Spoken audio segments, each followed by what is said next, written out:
Shalom, Assalamualaikum. Perkenalkan, saya Monika Pandelaki, mahasiswi Politeknik Negeri Manado, jurusan Administrasi Bisnis, Prodi D4 Manajemen Bisnis. Pada kesempatan kali ini, saya akan memaparkan pemanfaatan sumber daya manusia untuk memenuhi mata kuliah pendidikan kewarganegaraan.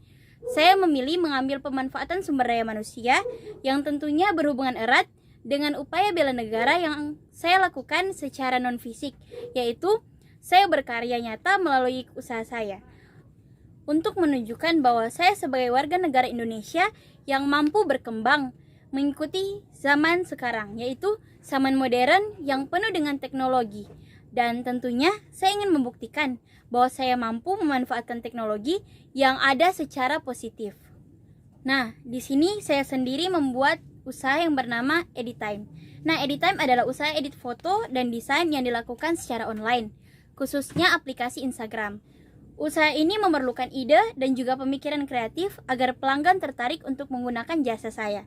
Nah, cara saya selaku pemilik dan juga editor adalah mempromosikan produk saya dengan cara menyebarkan usaha saya melalui teman dan saudara dekat saya, dan saya meminta tolong untuk mereka menyebarkan akun Instagram yang sudah saya buat. Nah, dan tentunya pengikut Instagram saya semakin banyak dan semakin banyak peluang juga untuk mendapatkan pelanggan. Nah, semakin banyak peluang mendapatkan pelanggan, semakin banyak pula keuntungan yang akan saya dapatkan. Nah, berbicara mengenai keuntungan, tentunya untuk mendapatkan keuntungan, usaha ini perlu modal. Nah, modal yang utama adalah keberanian dan waktu. Modal lainnya yang saya gunakan yaitu handphone yang diberikan oleh orang tua saya, dan kuota juga yang sering kali saya dapat dari orang tua. Dan sebagian besar saya menggunakan uang beasiswa untuk membeli kuota bulanan saya. Yang berarti modal kuota saya masih dihitung dalam keuangan 0 rupiah, karena bukan dari saya pribadi yang menanggung uang kuota saya. Untuk keuntungan setiap proyek yang saya dapatkan, itu semua tergantung dari desain yang diinginkan oleh pelanggan. Nah, misalnya pas foto. Untuk membuat pas foto pelanggan hanya membayar Rp2.000. Nah, apabila ada yang lebih sulit, otomatis harganya akan naik. Seperti membuat logo, bisa berkisar Rp10.000. Nah, apabila saya mendapatkan minimal 5 customer per hari dan mendapatkan order yang berbeda-beda, profit saya per hari apabila dihitung bisa Rp25.000. Dan apabila dikalikan 7 hari, profit saya bisa mencapai 175. Dan sebulan bisa mencapai 700.000. Dan itu adalah laba bersih dari jasa yang akan saya jual. Nah, dari jasa yang saya jual, saya tentunya mendapatkan pelanggan. Dan saat ini saya akan memperlihatkan cara saya mengedit sebuah logo. Setelah saya mempromosikan produk saya atau jasa saya melalui Instagram, tentunya ada yang bertanya kepada saya mengenai jasa saya, dan tentunya saya melayani pelanggan saya dengan baik. Saya memberikan pelayanan dengan sepenuh hati agar customer atau pelanggan nyaman dengan jasa yang saya tawarkan. Nah, di sini saya mencoba untuk menjelaskan berapa harga dari produk yang diminta oleh pelanggan saya. Setelah itu saya menjelaskan berapa lama pembuatan logo yang diminta oleh pelanggan saya. Setelah saya menjelaskan spesifikasi produk dan juga harganya, saya mengkonfirmasi pesanan kepada pelanggan saya agar tidak terjadi kesalahan untuk pembuatan logonya, agar tidak diulang-ulang untuk pengeditannya. Setelahnya saya menjelaskan kepada pelanggan bahwa pembayaran setelah hasil telah dibuat dan juga pembayaran melalui aplikasi Dana.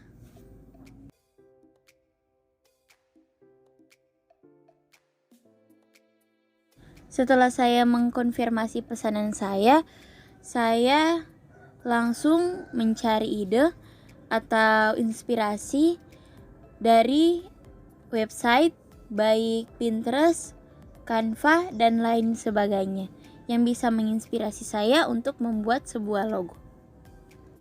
Setelah saya mendapatkan ide, saya langsung eksekusi membuka aplikasi PitchArt yang saya pakai.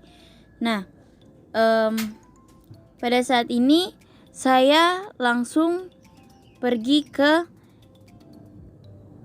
color background dan saya langsung memilih background kosong. Nah, setelah itu saya membuka fitur teks. Nah, di situ saya menuliskan logo yang diminta oleh pelanggan saya. Nah, setelah itu saya memilih font dan memilih font yang tentunya sesuai dengan ide yang ada yang telah saya dapatkan tadi. Nah, setelah saya dapatkan fontnya, sekarang saya mencari line atau garis yang akan saya pakai untuk membuat logo. Saya mencarinya di dalam fitur stiker. Nah, setelah itu saya menduplikatnya dan menjadi 2.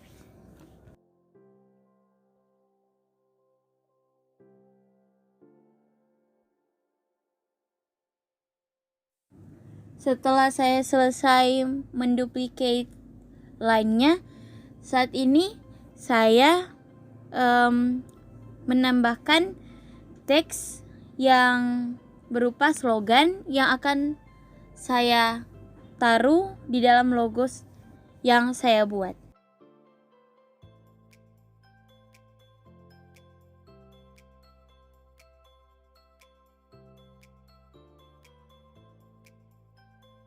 Setelah itu, saya mengganti teks slogan yang sesuai atau yang masuk dengan logo yang saya buat.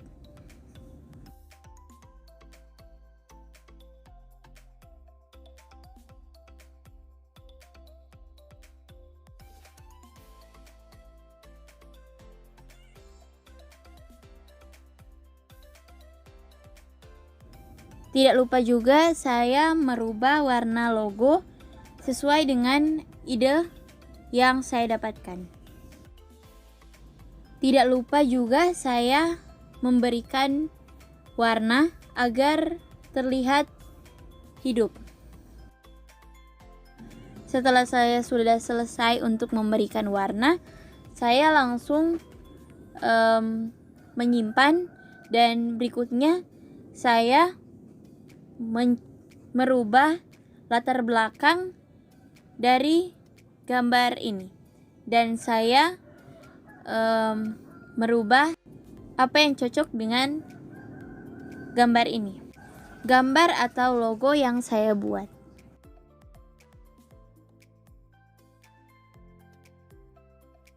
Setelah selesai, saya langsung menyimpan dan saya mencoba untuk mengganti kembali warna logonya agar pelanggan saya bisa memilih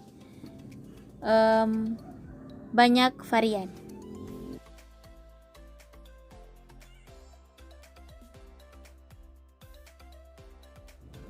Nah, apabila telah selesai beberapa logo, saya langsung menyampaikan kepada pelanggan saya untuk memilih beberapa logo yang di antara logo yang saya buat. Nah, setelah pelanggan memilih, sebelum saya mengirimkan gambar aslinya melalui link G Drive, saya langsung membuat agar pelanggan saya membayar terlebih dahulu melalui aplikasi Dana yang uangnya sudah disepakati dari awal. Nah, setelah pelanggan mengirimkan bukti transaksi, saya langsung mengecek pada saldo saya apakah bertambah dan tentunya masuk notifikasi bahwa pelanggan sudah mengirimkan saldo 10.000 sesuai dengan yang disepakati awalnya. Nah, setelah saya selesai bertransaksi, saya langsung mengirimkan logo aslinya melalui link G Drive yang sudah saya buat sebelumnya. Setelah pelanggan menerima, saya langsung mengucapkan terima kasih kepada pelanggan, dan tentunya saya tidak lupa meminta untuk testimoni dari jasa yang saya jual. Nah, ini adalah salah satu jenis pelayanan lainnya dan juga transaksi yang saya lakukan dengan pelanggan saya. Nah, dari usaha yang saya jelaskan pasti memiliki faktor internal dan juga eksternal. Nah, fungsi dari faktor-faktor ini untuk menganalisis peluang dan ancaman serta kelemahan dan kekuatan yang biasa disebut analisis SWOT. Nah, analisis yang pertama yaitu kekuatan atau biasa disebut dengan strengths. Yang pertama, pelayanan ramah dan sangat mementingkan kenyamanan pelanggan. Nah, yang berikutnya, saya sebagai editor memiliki banyak ide dan juga inovasi untuk membuat sesuatu hal yang baru. Nah, berikutnya yaitu kelemahan atau juga bisa disebut dengan weakness. Kelemahan yang ada, yang pertama, editor hanya bekerja secara online, jadi bisa saja ditipu oleh pelanggan. Nah, yang berikutnya, editor tidak memiliki peralatan yang lengkap. Nah, itu adalah menjadi kelemahan dalam usaha ini. Faktor berikutnya yaitu kesempatan atau biasa disebut opportunity.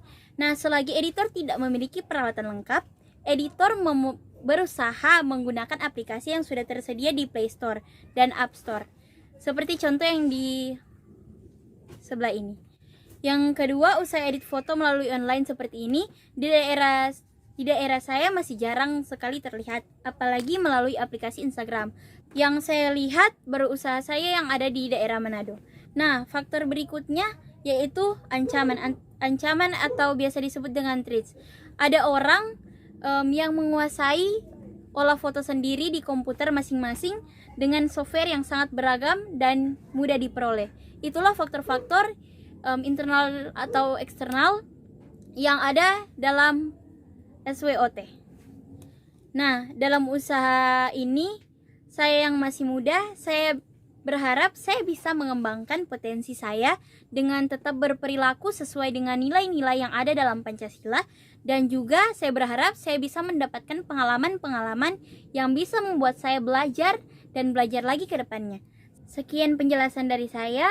Terima kasih. Mohon maaf apabila ada kesalahan kata, mohon dimaafkan. Terima kasih. Shalom. Assalamualaikum warahmatullahi wabarakatuh.